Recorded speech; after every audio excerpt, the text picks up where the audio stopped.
নবীর পথের বাইরে চললে আল্লাহ পাওয়ার কোনো সুযোগ, জোরে বলেন না, কোনো সুযোগ নাই।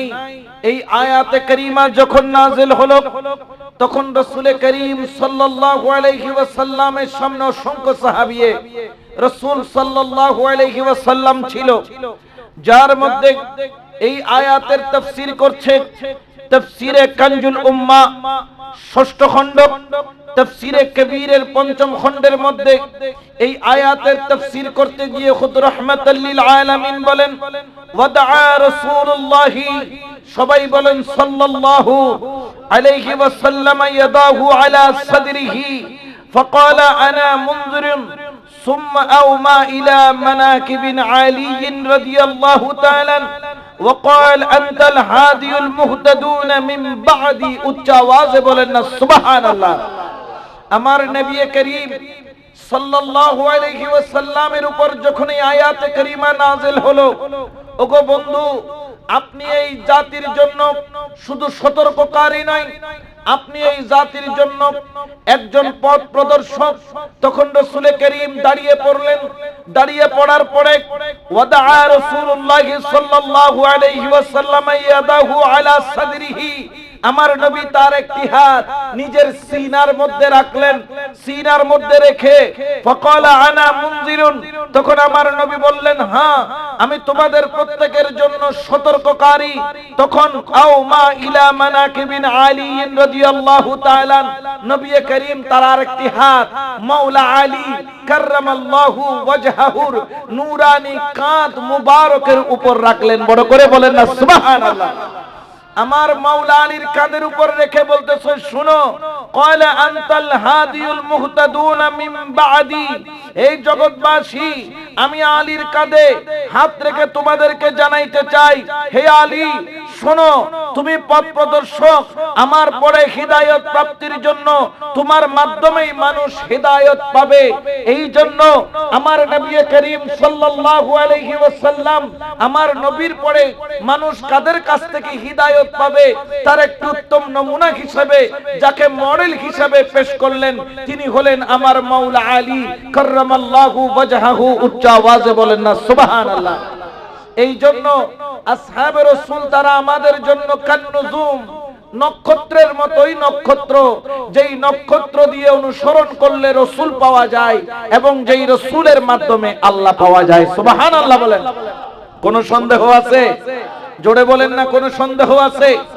রাসূল পাক সাল্লাল্লাহু আলাইহি ওয়াসাল্লাম যার মাধ্যমে আমরা হিদায়াত প্রাপ্তির মাধ্যম হিসেবে যাদেরকে দেখিয়েছেন, ওই আখিলে বাইতে রাসূল মাওলা আলীর বংশধর, মা ফাতেমার বংশধর এখন পর্যন্ত আছে কি নাই? জোরে বলেন না, আছে কি নাই? কিন্তু ইয়াজিদের কোন বংশ, ইয়াজিদের রক্ত উত্তরসূরি কি খুঁজে পাওয়া যায়? কিন্তু ইমাম হুসাইনের আওলাদ বাংলাদেশের মধ্যে মাইজ ভান্ডার যান, আওলাদ রাসূল পাবেন, পাকিস্তানে যান, আওলাদ রাসূল পাবেন, ইন্ডিয়ার মধ্যে যান, আওলাদ রাসূল পাবেন, ইরাকের মধ্যে যান, আওলাদ রাসূল পাবেন, সিরিয়া, জর্দান, লেবাননের মধ্যে যান, আওলাদ রাসূল পাবেন। কারণ আল্লাহর হাবিব যার কাঁধে হাত রেখে হিদায়াতের জন্য নির্ধারণ করে দিয়েছেন, ওনার বংশধর খতম হতে পারে না। যদিও বা ইয়াজিদিরা ছিল কারবালার ময়দান কায়েম করে ৭২ জন আমার আহলে বাইতে রাসূলের ঘরানার মোট 18 জন মিলাইয়া ৭২ জনকে শহীদ করেছে। মনে করেছে হুসাইনের নাম নেওয়ার কোন লোক থাকবে না। খোদার কসম, বাংলার জমিনে টেকনাফ থেকে তেতুলিয়া, রূপসা থেকে পাতুরিয়া পর্যন্ত, শুধু বাংলা নয়, হিন্দুস্তানে যান, শুধু হিন্দুস্তান নয়, পাকিস্তানে যান, আফগানিস্তানে যান, বিশ্বের আনাসে কানাসে হুসাইনের জিকির করার লোকের অভাব নাই, হুসাইনের স্মরণ করার লোকের অভাব নাই, হুসাইনের মাহফিল করার লোকের অভাব নাই। যেদিকে যাই হুসাইনের মাহফিল চলে, যেদিকে যাই কারবালার মাহফিল চলে, যেদিকে যাই মাওলা আলীর মাহফিল চলে। মেজবান্ডার যান, মাওলা আলীর আওলাদ, খাজা বাবার দরবারে যান, মাওলা আলীর আওলাদ। সারা বিশ্বের জমিনে যেখানে যান, গৌসে পাকের দরবারে যান, মাওলা আলীর আওলাদ। যেখানে যেখানে যাই হুসাইনের জিকির পাওয়া যায়, ইয়াজিদের নাম নেওয়ার লোক খুঁজে পাওয়া যায় না। ঠিক কি না? কোনো সন্দেহ আছে? জোরে বলেন না, আছে?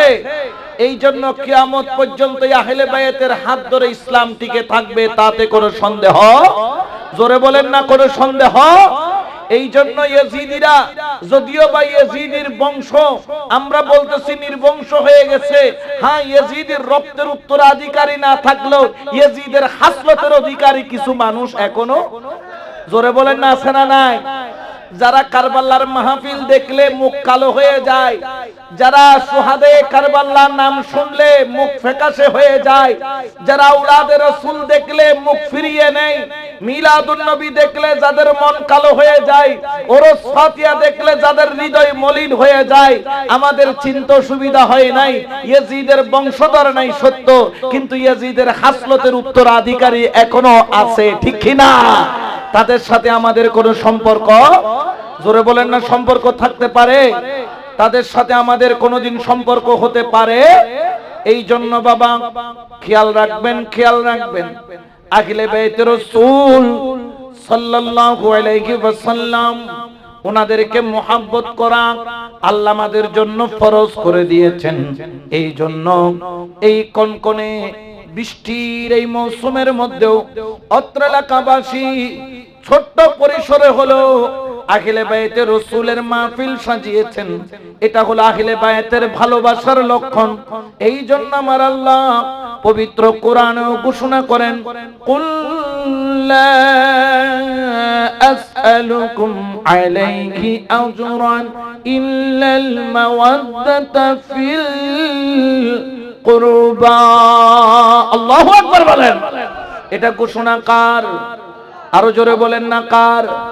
মোল্লার ঘোষণা হলে ভুল হওয়ার সম্ভাবনা আছে, কিন্তু আল্লাহর ঘোষণার মধ্যে কোনো ভুল নাই। আল্লাহর কোরআন হলো এই কিতাব, জালিকাল কিতাবু লা রাইবা ফীহি হুদাল লিল মুত্তাকিন। এটা হলো এই কিতাব, যেই কিতাবের মধ্যে কোনো সন্দেহ, জোরে বলেন না কোনো সন্দেহ।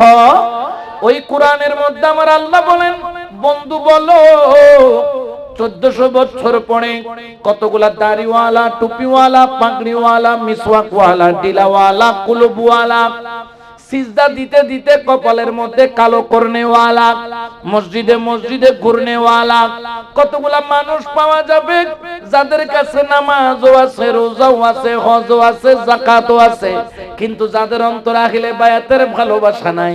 ওগো বন্ধু, আমি আপনাকে বলি, আপনি সারা জগৎবাসীকে বলে দেন, কুল্লা আসআলুকুম আলাইহি আজরান, আমি নবী তোমরা উম্মতের জন্য কতই না কষ্ট করেছি, 18 দিন পেটে পাথর বেঁধেছি তুমি উম্মতের জন্য।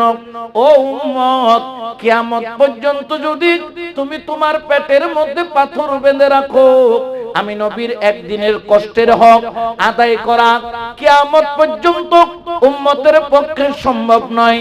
ও আমার উম্মত, আমি তোমাদের জন্য উহুদের ময়দানে আমার দন্তন শহীদ করেছি, আমার রক্ত ঝরিয়েছি, আমার একটি দন্তন উহুদের ময়দানে 2টি দন্তন শহীদ করেছি। আমার এক ফোঁটা রক্তের হক আদায় করা কিয়ামত পর্যন্ত তোমরা উম্মতের পক্ষে সম্ভব নয়। আমি নবী তায়েফের ময়দানে কলমার দাওয়াত দিতে গিয়ে আমি নবীকে পাথর মারতে মারতে 10 মাইল পর্যন্ত দৌড়াইয়া আমি নবীকে পাথর মেরেছিল। আমি নবীর সাদা জামা রক্তে লাল হয়েছিল, 3বার বেহুশ করেছিল। আমি নবীর এক ফোঁটা রক্তের হক কিয়ামত পর্যন্ত তোমরা আদায় করতে পারবা না। আমি নবী কোরআন এনেছি, তার হক আদায় করতে পারবা না।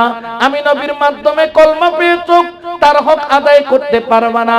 আমি নবীর মাধ্যমে রোজা, নামাজ, হজ, যাকাত পেয়েছো, তার হক আদায় করতে পারবা না।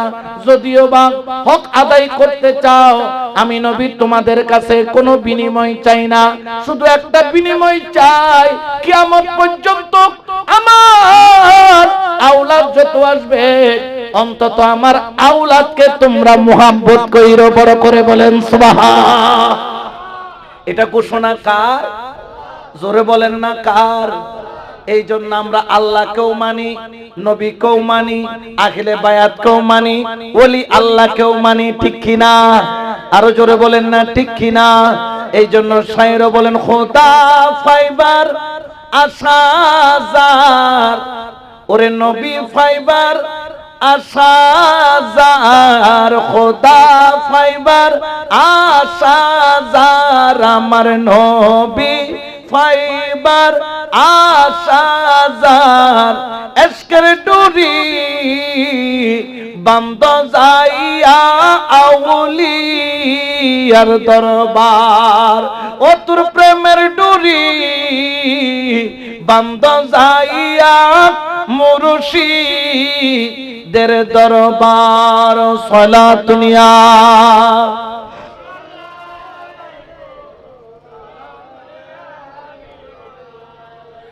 কিতাবের নাম হলো কানজুল উম্মাল। এই কিতাবের মধ্যে মোল্লা আলী হযরত মোল্লা আলী কারি মুতকি রাহমাতুল্লাহ আলাইহি তিনি ঘোষণা করেন, তার এই কিতাবের মধ্যে তিনি এলান করেন কানজুল উম্মাল। একদিন আমার দয়াল নবীর দরবারে প্রাণ প্রিয় নবীর এক সাহাবী দাঁড়ালেন, দাঁড়ায় আরজ করলেন, ইয়া রাসূলুল্লাহ সিরাতুল মুস্তাকিম কি আমাকে একটু বলেন, সিরাতুল মুস্তাকিম আমি জানতে চাই। রাসূল করিম তাকে বললেন, আপনি বসে পড়ুন, আমি আপনাকে পরে জবাব দিব।